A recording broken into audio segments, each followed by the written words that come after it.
علی عبدالمالکی. تنظیم آرمیک.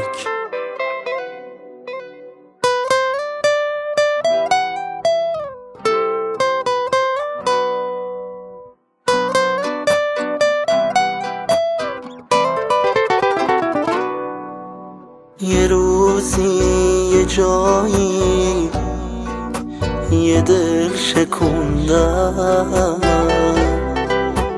یکی عاشقم شد به پاش نموندم.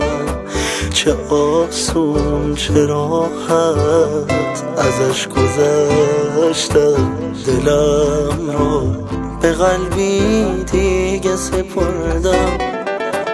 پریشون و گریون و دل شکسته، هنوزم به هیچ کی دلی نبسته.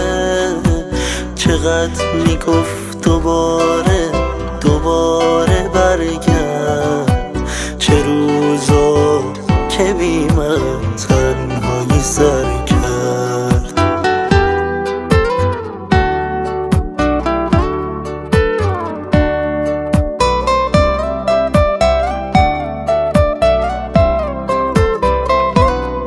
اما حالا که دارم فکر میکنم، میبینم انگار اونی که باخته بازی رو فقط من بودم این بار. حتی یه بار نشد که بعد از اون عشقو ببینم، از شدت عشق از رو لبی بوسه بچینم.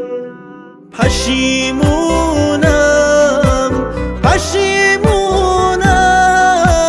من دیگه بی تو نه نمیتونم.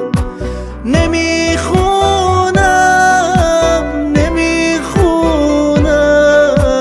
من دیگه جز برای تو نمیخونم.